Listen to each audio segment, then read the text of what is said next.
Hi everyone, welcome back to the channel. Welcome to a brand new sacred channeling here on Susan Dawn Ascension Connections. You can always check out my sister channel, my main channel, Susan Dawn Spiritual Connections, for much, much more. This is going to be a very special sacred channeling that has been maybe 6 months to a year in the making. I've been receiving messages and receiving downloads. First, happy Easter, happy Passover to all those who celebrate, and to those who don't, a happy day. I want to start this channeling, and we're going to do more of a reading today and just allow things to flow through, allow things to come in as it wants to. I have received several messages over the past 6 months to a year, upon which this is all based, but we're going to pull some cards and just see where we can focus the energy, see what wants to come through. However, I do want to have a little bit of a disclaimer first. All of these channelings, these readings, all of my personal experience and my shares come from a non-religious place. I want to make that very, very clear. There is no judgment for anybody for whatever path that you choose for your personal spiritual evolution, your soul growth, your personal life development, or your connection to God. There is no judgment. Everybody has their own path. My path, and the path with which I choose to share these experiences and channel, has been through a non-religious stance, a non-religious perspective. I believe that spirituality is deeply personal, and I believe that it is your own connection to God, whatever path that might be. My path has led me through some various different circumstances, situations. It has led me through a lot of deep dives into a lot of different religions. And so, as a new friend called it, a hodgepodge. And so it is kind of like a hodgepodge. But at the stem of it is a basic sacred truth that I believe transcends all religion. And that's kind of what they reminded me. That's kind of what we're talking about today. It's about bridging separation. It's about not creating division, but understanding that everybody approaches life, approaches their spirituality, approaches God from different lenses, but it all comes back to the same root. It all comes back to the same essence. And that, in and of itself, is what unity consciousness is all about. As we've been channeling, it's a beautiful metaphor that they once brought me. We're all unique threads in the same tapestry of creation. And those unique threads might mean different experiences and different perspectives and different paths up the mountain, but it's the same mountain. It's all that same mountain. We're just traveling different paths. And so when I do these channelings, it is coming through my own perspective, my own experience, my own lens, through my life journey. But it's coming from a place where I'm able to grow, I'm able to learn, and I extend that to others. Allow yourself to take what resonates for you and disregard what doesn't. I am not here proclaiming that what I speak is the absolute truth. It is all variations. It is all degrees. It is true for me, and it might resonate as true for you, but that's for you to discover for yourself. Again, this is a very spiritual, personal journey. Spirituality is a very personal journey. It's a very personal pursuit.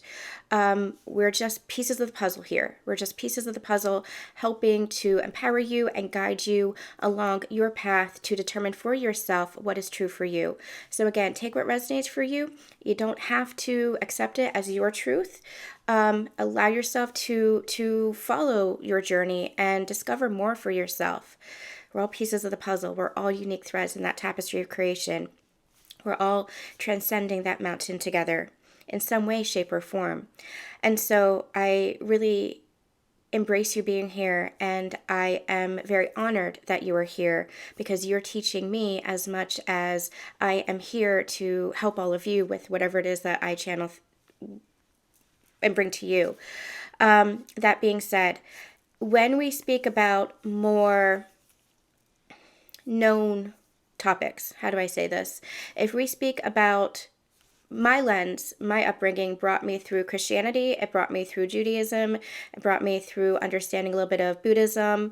That's where my upbringing has brought me. That's where my journey has brought me. Thomas Paine once said, "My country is the world and my religion is to do good." And that is the tenet that I absolutely live by. And everything is just a deeper understanding of that. And so I do have more of a Christian lens because that's been my upbringing and my understanding, but it has also expanded beyond what is traditionally known, what is traditionally expressed, what is traditionally taught. I have my own beliefs, I have my own understanding, and that disclaimer is to say that my beliefs do not have to be your beliefs.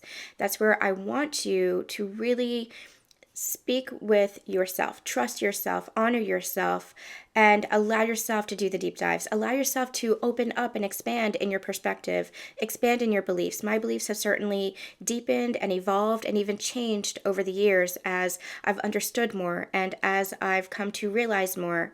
And so that's what we are meant to do as humans, as souls. We're meant to continue to evolve, especially in our understanding and in our growth.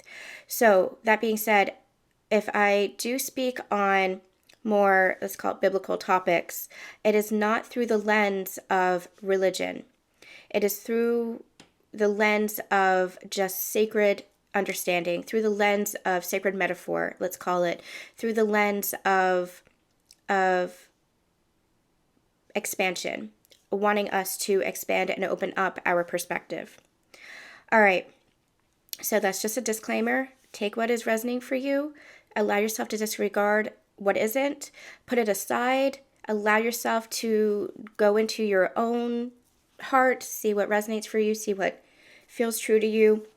But just approach this with an open heart and an open mind as you approach everything with an open heart and an open mind. Okay, so The Lion and the Lamb is a message that I got many, many, many months ago, and I wish I can find that channeling. I just do not know where it came from.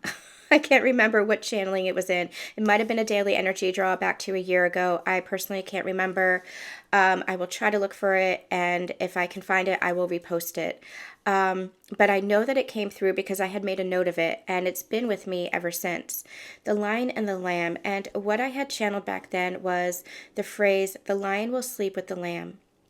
And it was a beautiful metaphor. They said it was bridging separation. You were bridging separation. As we know, the lamb is a very innocent energy. It's a very innocent, pure creature. The lion is the king of the jungle, essentially. It's known throughout the world as the king of the jungle. It has a fierceness. It has a strength. It has a courage. It has a... it's almost like I'm hearing it's a thing to behold. It is a thing to behold for that strength. And actually what they're showing me is Aslan in the Chronicles of Narnia, and how Aslan was depicted, and C.S. Lewis, this was, Christian fantasy. Aslan was depicted as the lion for a purpose, to show the strength, to show that courage, to show that immovability. Now, immovability does not mean unadaptability. It does not mean inflexible. Immovability means being sure of who you are and having faith in that, a steadfastness. There's still a resilience, there's still a tenacity, but it's a faith, it's a knowing, it's a steadfastness. You know your place. There's also this leadership energy that comes forth from there as well. And it's interesting to me because they're bringing forth the energy that the lamb is also representative of that Christ energy. The lamb being the Lamb of God. I'm reminded when I was way back in elementary school, I was in the church choir. And this is when I adhered to more religious energy, more religious practices. And I was in the church choir, and we sang a hymn, and it was... something about the Lamb of God. Have mercy on us, grant us peace, is how it went. But it was Lamb of God, just over and over. We were singing Lamb of God, and that was representative of Yeshua. It was representative of that Christ energy. And what they're saying to me is it's not one or the other, both are the same, and that's where we bridge that separation. Both are the same. It's the representative of the whole. It's that pure energy, that innocent energy. It's that very open, tender-hearted, loving energy of that lamb. And it's also that strength, that vigor, that courage, that steadfastness of the lion. The lion will sleep with the lamb. Then they called me to a movie, a short film. I didn't realize it was a short film until I rewatched it. It was only 8 minutes long. I think you could find it somewhere on the internet, either on YouTube or on maybe some streaming service. But it's Lambert the Sheepish Lion. Is that what it's called? I believe it's called Lambert the Sheepish Lion. It was a movie from, I believe it was Disney from the 50s, but I watched it as a kid growing up in the 80s. And I remember watching that and being just bawling my eyes out, as I usually did with those movies. Let me give a quick recap of that movie. So what happens is a stork comes in and delivers the wrong baby to a lamb. No, to a sheep. So there's a herd of sheep out in the meadow, and storks are coming in and bringing all these new baby lambs to the mothers. And the stork accidentally delivers, the name is Lambert, and so he mistook it as a lamb, but it's actually a lion. And so when he realizes his mistake, he tries to get Lambert, the lion, back from the mother sheep. But the mother sheep is like, no, this is my baby. Like, don't take my baby away from me, even if it looks different, even if it doesn't look like all the other lambs. And so it's a very kind of like an ugly duckling kind of tale. Lambert grows up as kind of like the outcast. The other sheep make fun of him because he's so different. And he hasn't come into his full power. He's very shy. He's very sheepish. He doesn't recognize himself for who he is yet, especially growing up among all these other sheep and all these other lambs. And so one day there's a wolf that comes in and, wants to take away one of the lambs and sheep and eat the sheep. And it actually ends up taking away Lambert's mother. And so Lambert's mother is calling out, and my God, if you watch this movie, you remember this part. So Lambert's mother is calling out, Lambert, Lambert. And Lambert wakes up and hears his mother calling out, and he sees the wolf, and all of a sudden he's terrified because he's a sheepish lion. He hasn't recognized again his full power. So he wakes up and is trying to hide and cower, but he keeps hearing his mother saying, Lambert, Lambert. And that call is really what pulls him out of what he thought he was. And it's almost like this primal instinct. He wakes up to who he truly is. He wakes up to recognizing himself as that lion. He, instead of a sheepish bleating that a lamb does, he actually lets out a full-on growl, and that growl wakes him up to his full potential, wakes him up to who he is, and he actually ends up saving his mother, and then the rest of the sheep celebrate. And check it out. Make sure that you check it out. It's very, very interesting. But it's very telling too. And the lion will sleep with the lamb. The lion will rest with the lamb. The lion will unite with the lamb. Side by side. That's what this energy really feels like. It's an energy of your courage and your strength is within you, and to see beyond division, to bridge that separation. But you have to know your own power. You have to know the strength and the courage inside of yourself. And that's what we talk about on this channel, on my main channel, my sister channel. We talk about that self-empowerment. We talk about reuniting with that aspect of yourself that you might have forgotten. When we talk about divine masculine and divine feminine energies, we're talking about that wholeness. We're talking about that self-empowerment. We're talking about that unity within you. For those of you who have experienced a sacred partner who has catalyzed you to this ascension, to this higher level of awakening, and as we say, you have different levels of awakening. You have your initial awakening, which opens you up to spirituality and new truths and new understanding and expansion. Ascension is a whole different ballgame. Ascension is the deep dive. It's that inner spiral within yourself. The Oracle of Delphi once said, know thyself. To know thyself is how you connect connect to yourself and connect to God's source. I'm hearing now it's what opens you up to the whole of the universe. It what opens you up to the full potential of the universe, because you're understanding the potential within yourself. You're understanding that you are the universe and that there is no division. There is no division. This is not putting one or another or a thing above you, but it's understanding that it is all within you. And so for those of you who were activated to your ascension journey with a sacred partner, that sacred partner was showing you the mirror of your own divinity, your own truth. It has been a difficult and challenging journey sometimes, because part of that journey has been to look at your shadow.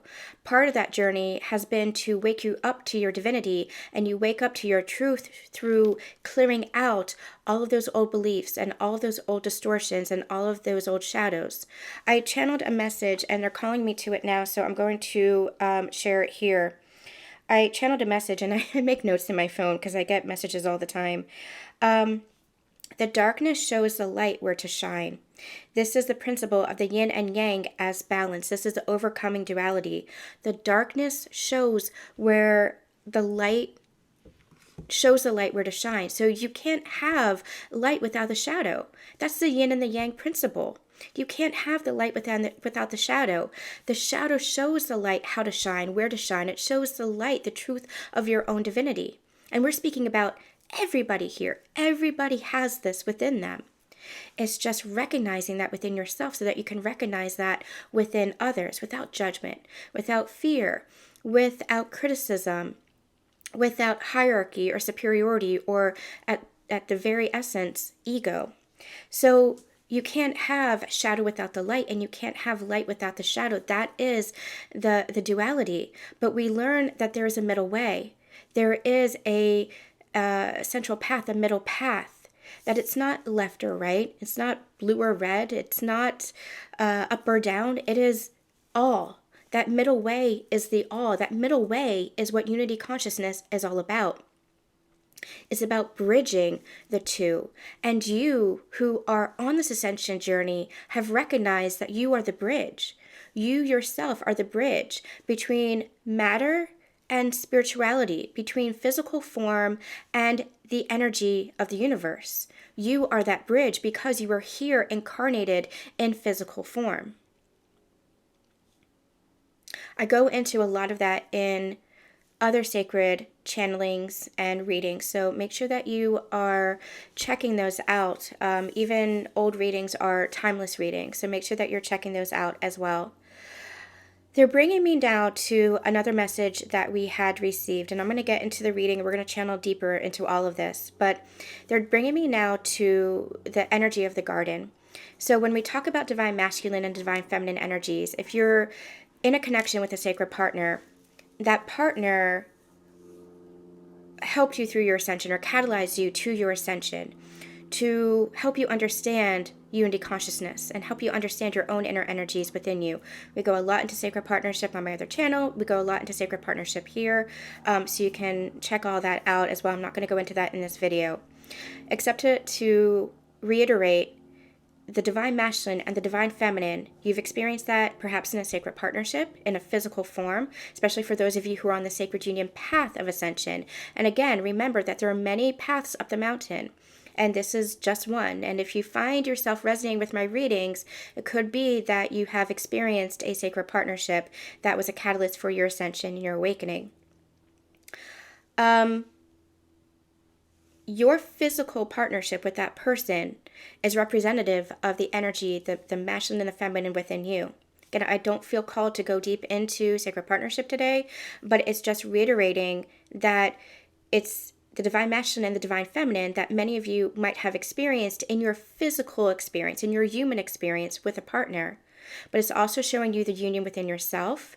And it's also represented in the global collective. The global collective is going through this experience, this ascension right now, where they're understanding the balance of the divine masculine and the divine feminine in the healed state, not the wounded state, not the distorted state that we've been in for centuries, for millennia. And that's where we experienced a fall in consciousness. The fall in consciousness, when we say awakened, it's waking up to higher consciousness, allowing our minds, allowing our souls and experiences to evolve us and expand to higher levels of perspective, higher levels of consciousness. And that's where we are able to transcend that duality and see things from that middle perspective, understand things from that middle way, see things from that bird's eye view, and see things from an energetic perspective and not just physical form, not just physical matter. Because this world is made up of energy. That's just science. It is not just physical matter. Even things such as a desk or cards or whatever it is that we're physically touching, even ourselves, we are made up of energy, and it's just the frequency at which that energy vibrates that makes it into physical form. It's just the vibration. And so that middle path, that middle way is that transcending duality. And that transcending duality is just a shift in consciousness. It's just a shift in perspective. It's just you tuning now into the energy. So that fall of consciousness, they brought me to a message a couple of weeks ago. They said, out of the garden, out of the garden. Now, again, a disclaimer, when I speak about the Bible, I am not speaking from a traditional standpoint. I have my own beliefs about what the Bible is, and I do not really adhere to what more religious structures adhere to. I have my own perspectives about that. However, there is a lot of allegory in there that shows us a lot about ourselves. And what it is to me, I'm just going to say it, what they're channeling to me, what they're bringing forth is that you had that divine masculine and the divine feminine energies within that garden. And you were in that oneness. You were in that unity. And the garden itself was a metaphor. The garden, they had said to me, was all around us. It wasn't one place. It was a consciousness that was within. Heaven, as we've understood, is not something outside of ourselves. It's not something that you ascend into as something higher. We think of heaven as something in the clouds in our physical world, but heaven is an energy that can be all around us. And when Yeshua was speaking about the kingdom, he was speaking about the kingdom within, and he said, the kingdom is yours. The kingdom is yours because it already is. It already is within you. You just have to remember it. We're channeling this on Easter. Happy Easter. Easter is the resurrection, where Jesus was showing us, Yeshua was showing us the transcendence of physical form, the transcendence of matter. But now we are at a point in space and time where we are understanding what it is to transcend within this physical body, and that this is where we are the bridge. This is where we're the bridge between physical form and spiritual energy. It's all about tuning into the energy. It's all about lifting our consciousness to see through a different lens, to understand and remember our own divinity, and remember the kingdom of heaven is always within us. When we were kicked out of that Garden of Eden, it was the fall in consciousness, where we became so focused on physical material matter, physical form, where we forgot our connection to God's source, where we forgot our own divinity, where we became shameful, where we became encased in guilt, where we became encased in fear. Our ascension journey is about the transcendence of those energies. It's about coming back to a place of love, overcoming fear, and having that faith, seeing with new eyes, seeing through a new lens, which isn't really a new lens. They're reminding me it's an ancient lens. It's just that we had forgotten. And so when we were kicked out of that garden, it was just the fallen consciousness, that dense energy that we are now overcoming. And so when you're going through your ascension journey, that's the shadow work.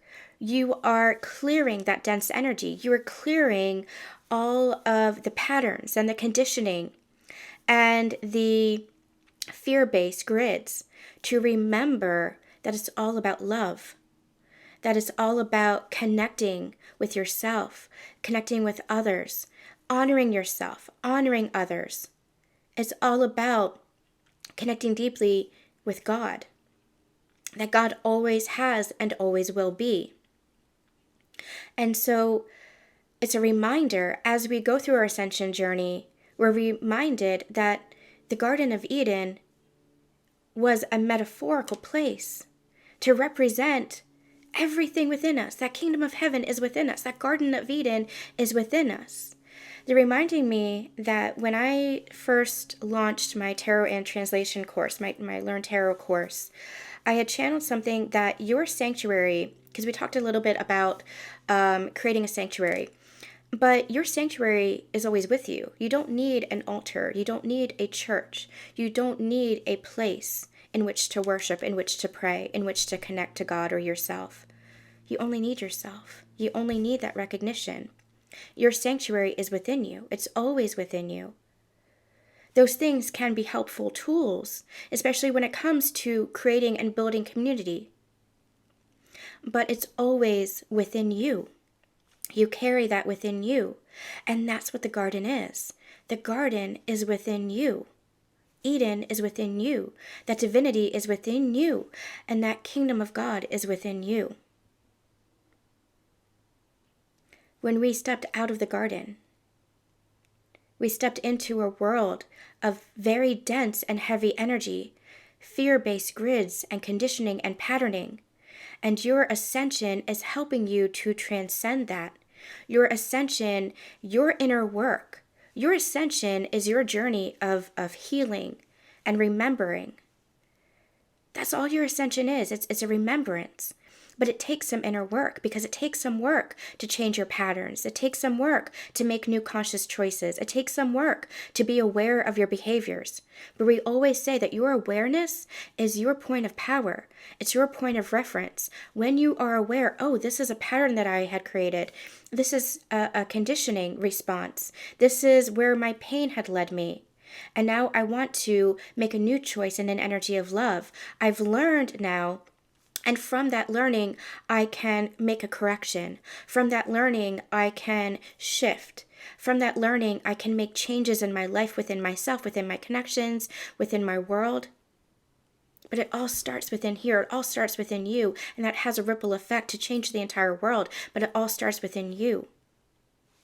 Your awareness is your point of power. Because your awareness enables you to make a new choice or shift your energy to remember more of who you are and embody that. To now integrate that and embody that in how you behave and how you act and how you communicate and how you connect. It's all about embodiment. You embody the lessons that you learn. And that's what life is. Your human experience is all about learning and expansion. And your own evolution. And you do that through your physical experience. That's why you're here as humans, to have the physical experience. Do not deny that or bypass that. That's the beauty of being human. And the more that you shift, the more that you grow, the more that you evolve, the more that you can say, okay, you know what? I've experienced that in the past. I'm not going to experience that anymore. Let's shift that. Let's create a new experience. That's where you become a conscious creator, right? Because your awareness is that point of reference. And from that awareness, you get to make choices for your life that you create, that you help to create in conjunction with the universe, in conjunction with a God that is always loving and always supportive of you. That's your co-creatorship with God in the universe. That's your free will. God is creating with you. And you feel it in your soul. You feel it. Your soul is God's source speaking through you. Your intuition, I should say, is God's source speaking through you. And if something doesn't feel right, that's God saying, are you really sure you want to do that? And your free will is, yeah, I do. I'm going to be stubborn and I'm going to be adamant. I'm going to be obstinate. I'm going to do it anyway. And God's going to say, okay, that's your free will. That's a lesson for you to experience. That's exactly, in essence, what happened with the Garden of Eden. Choices were made, and that created a fallen consciousness, but there was always an opportunity for that course correction. God is benevolent and always loving. Always. Always. You can never convince me otherwise. Always. It's just that we have to shift our perspective to allow ourselves to believe that and allow ourselves to see that and feel that. And similarly, if something feels really joyful and good to you, you can feel that too. And that's how you know you're in alignment with your soul's truth, that you're on your sacred path. And if you ever find yourself off your path, you can always make new choices to course correct. But that's up to you. And it's almost like that's where Lambert's coming in. That's that leadership energy. You're a leader for your own life. That's that masculine energy here. You're that leader for your own life. It's beautiful too because they're bringing me that masculine and feminine energy with Lambert and the lamb, like with the lion and the lamb kind of energy as well. It's two parts to one whole. Understand that. Two parts to one whole. It's that Christ-Sophia consciousness as one. It's Mother, Father, God as one. It's Yeshua and Mary Magdalene as one. It's the spiritual meeting the physical, and the divine masculine is so let's start with the feminine. I've said this again before. The feminine is the one who really anchors into the higher realms, the energetic realms. She sees things from a bigger perspective. She can see the bigger picture. She can allow herself to really express herself, her emotions, and communicate with regards to her intuition, trusting her intuition, following her intuition. The masculine energy is the one that really grounds that in the physical by taking action. It's like the feminine has the idea for the house. She has the dream. She feels the energy of that dream. She feels the energy of that house.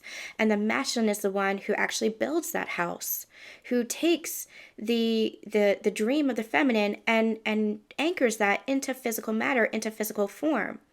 Now, again, this can work in partnership, in a relationship, or this can work within your own inner masculine and feminine energies. For example, the feminine energy might have an idea for a business or a project, and the masculine energy within her is the one that takes action to make that happen, to put that into physical form by maybe setting up the business name and the products and maybe, finding the storefront, whatever it is. So the feminine energy is like the ideas and the expression, and the masculine energy is what takes that expression and grounds that into physical being. I'm also getting called that the masculine energy is very protective of the feminine energy because not that she is a damsel in distress, we are out of that paradigm, but it is that he is honoring of her. My favorite tarot card, as you guys know, if you've been here for a while, is... I can't remember which deck now. My favorite tarot card is the Lovers in this tarot deck, where we really see the masculine lifting the feminine, honoring the feminine, but it's both of you honoring each other, and that's where that unity consciousness comes into play. And again, we're not speaking just about physical masculine and feminine, we're speaking about masculine and feminine as a whole, and that's what's coming to this planet at this time. That's what this ascension journey is all about. It's about the lifting of the vibration where we once fell in consciousness. Here we go. Where we once fell in consciousness is about shifting that to rise in consciousness again, to remember again our divinity, to remember our wholeness, and to come into union with each other, with ourselves, and with God's source as that Trinity energy is created. And you see how the masculine is very grounded to the earth plane and the feminine is receiving of that energy. You're both receiving that energy, but the masculine is honoring the feminine by metaphorically lifting her up so that she can receive and pour into the masculine, so the masculine can ground that in the physical form. It's a beautiful card. It's one of my favorites. So, out of the garden. We stepped out of the garden and fell in consciousness, but what this ascension journey is making us remember, helping us to remember, is that the garden has always been within us. That's the illusion of separation. Separation is an illusion. That's where we forget. Separation is only an illusion. It is what keeps us divided, because we are only seeing through one lens. We're only seeing with our physical eyes. But once we see through the lens of the heart, once we see through the lens of the higher mind, and by the higher mind, I mean your third eye, I mean that open crown, I mean that connection to God's source. And the higher heart being that Christ-Sophia consciousness that is within you, that resides within you. Once we understand this, we recognize that there is no separation. You're always connected. We were just made to feel abandoned. We were just made to feel forsaken. We were just made to feel forgotten or neglected or rejected.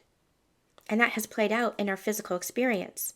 And so that's where a lot of our root fears stem from.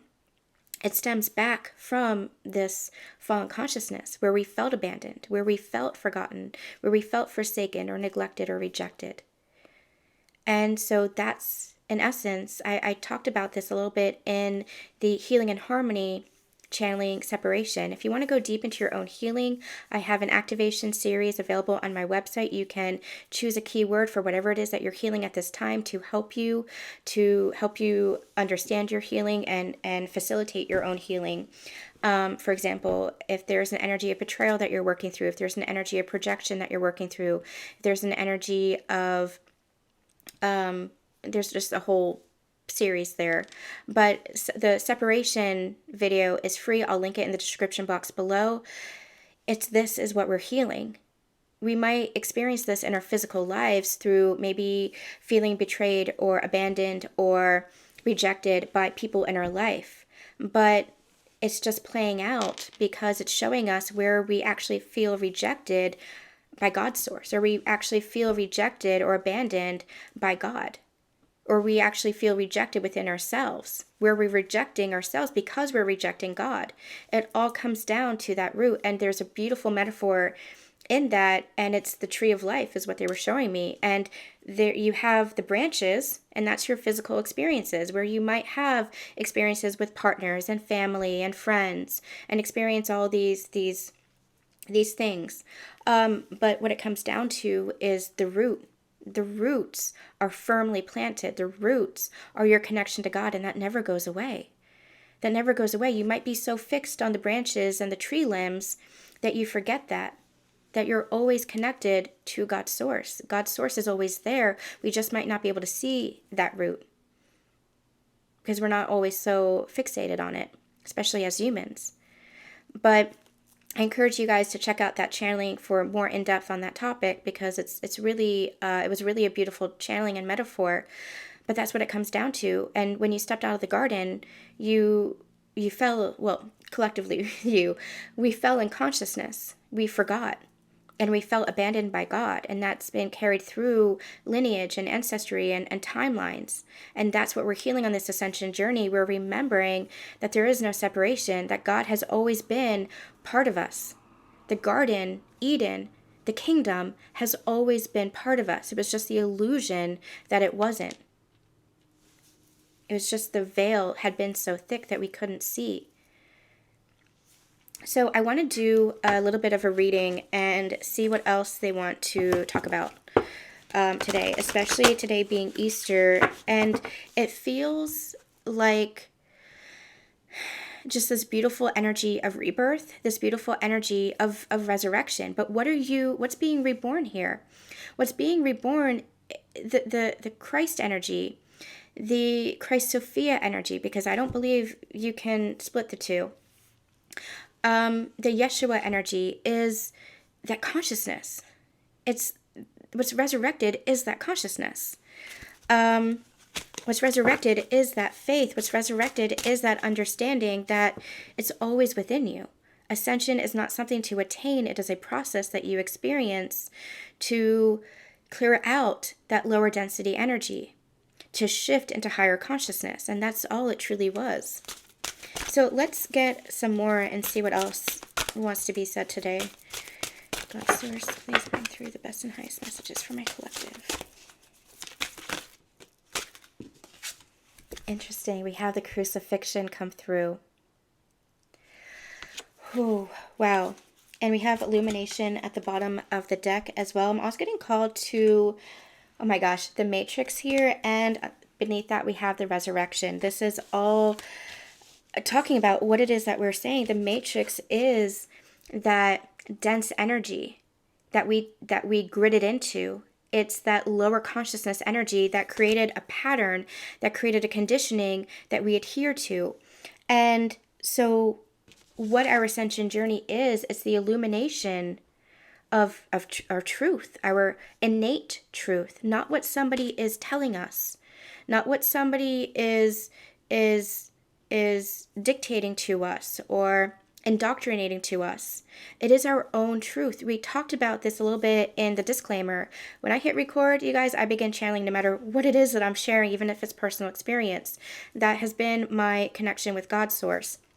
And so when we shared earlier that allow yourself to trust in your heart, trust in your intuition, what speaks true to you. When we shared earlier that your spirituality is a personal pursuit, we meant it, is your personal connection to God's source.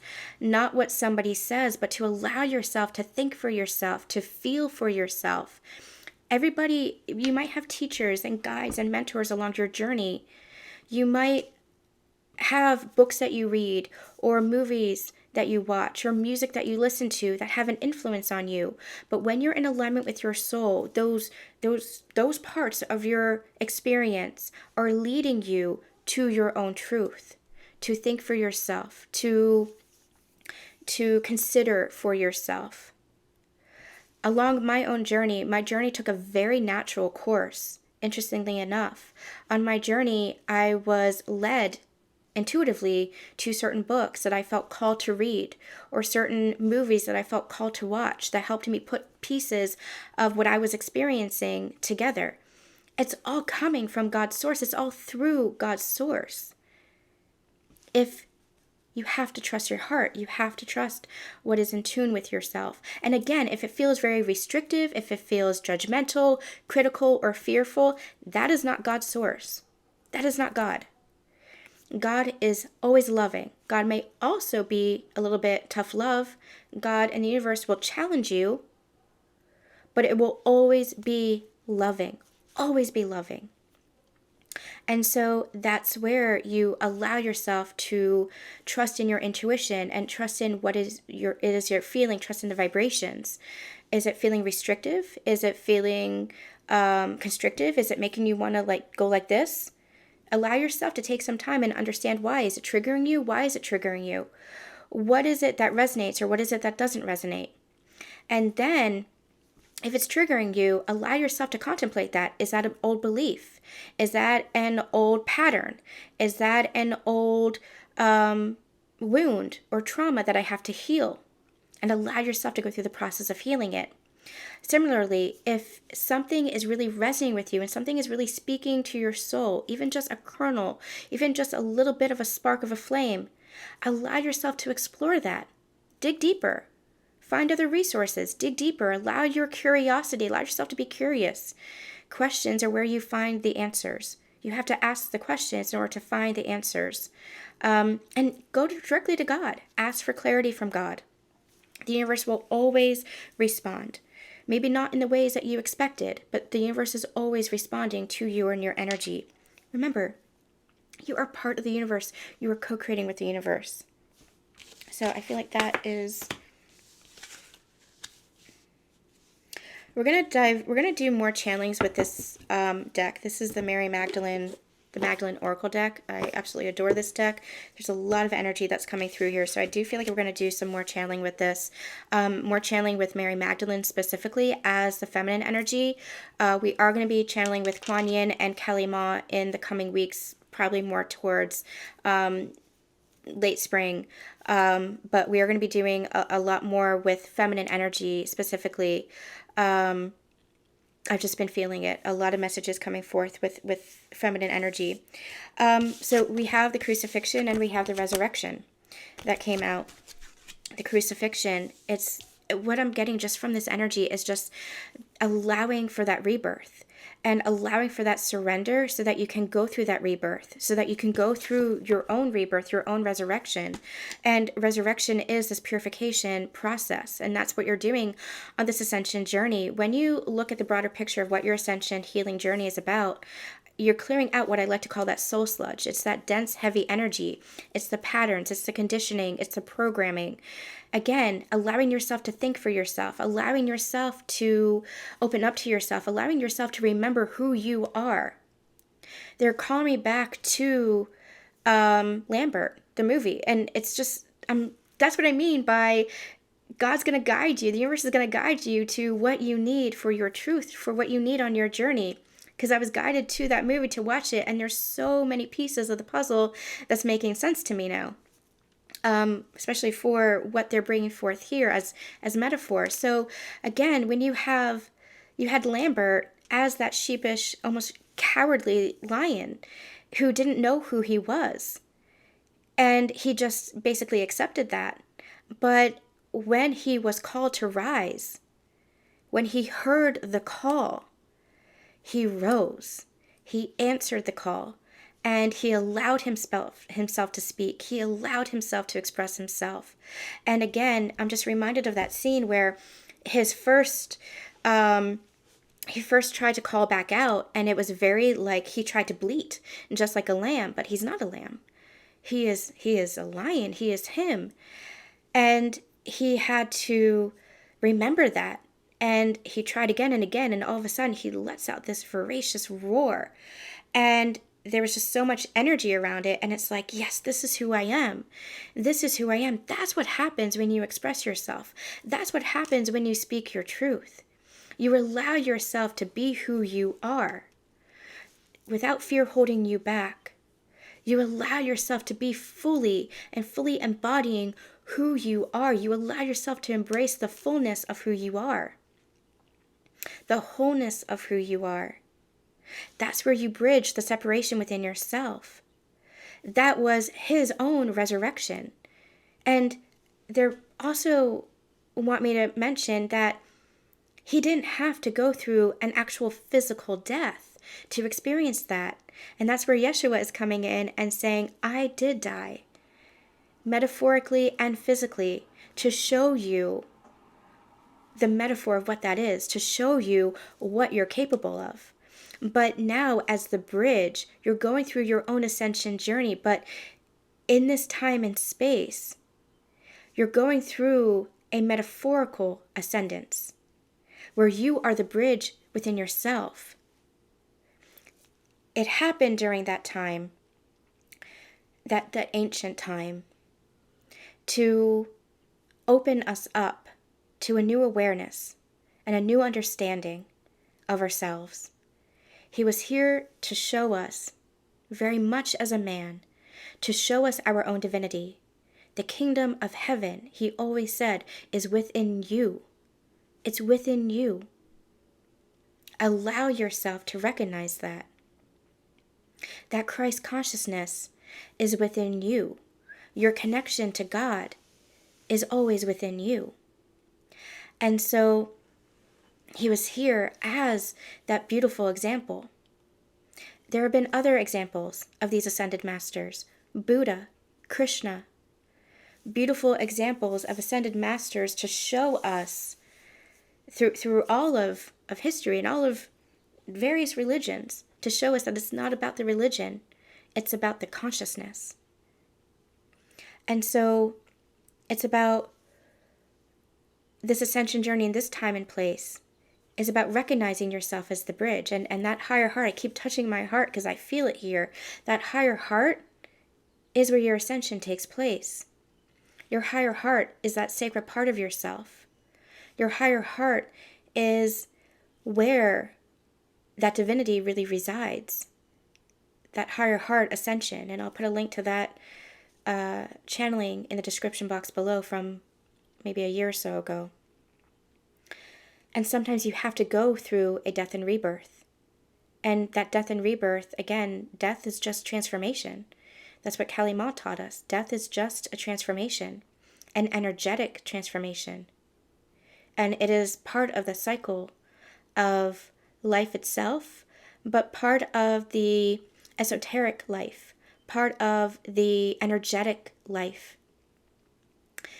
As we are humans here in physical form, we experience death also in physical form, but for the purpose of ascension, we experience it as part of a energetic cycle, as part of an energetic rebirth in which we shed the old versions of us, in which we shed our old skin, so to speak. We shed the layers and layers and layers. Ascension is like an onion. You peel back layers. Again, that the layers is indoctrination, it's programming, it's conditioning, it's wounding, it's trauma, it's experiences that made you believe one way or another about yourself. And as you go through this awakening, as you go through this spiritual journey, as you heal and shift your beliefs about yourself, as you learn to love yourself more and honor yourself, as you learn to connect deeply with others in that sense of non-judgment, in that sense of peace and love, as you begin to recognize yourself fully and take away the masks, take away the layers, and come back to your truth, come back to your authenticity, really owning yourself, what happens is you go in that inner spiral again, deeper and deeper within.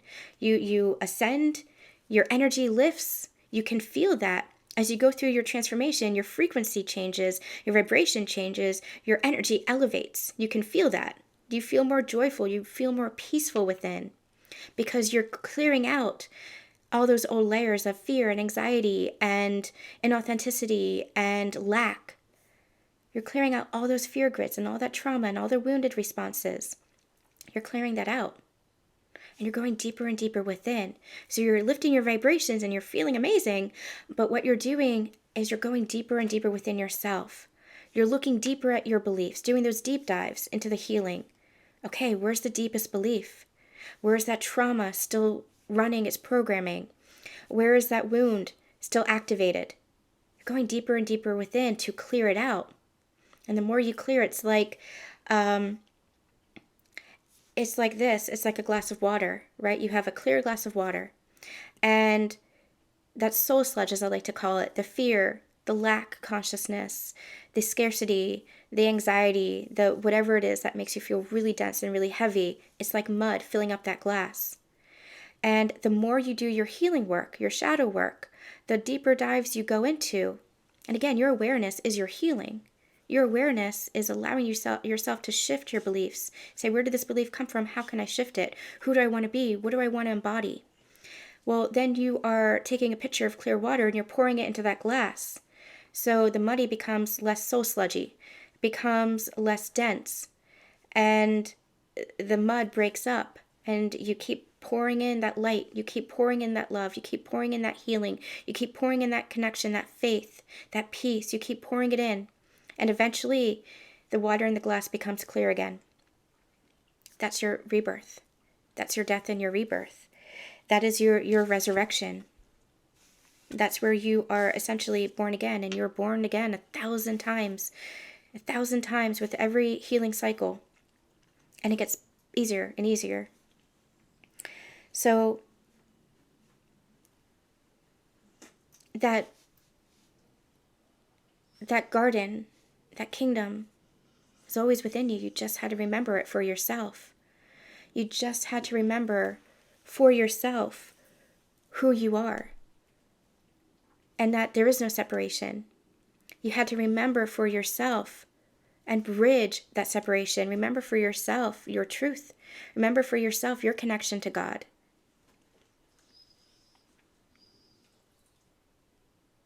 Remember and anchor in and embody this.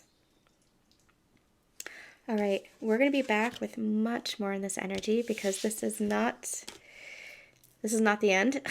It's almost like things are leading into a bit of a series now. They're not standalone readings anymore. It's all building upon each other. And that is expansion, isn't it? That is evolution. And it's a beautiful, beautiful thing. So we will be back. And in the meantime, have a wonderful, wonderful day. I'm sending you so much love and so much light. And we'll see you soon.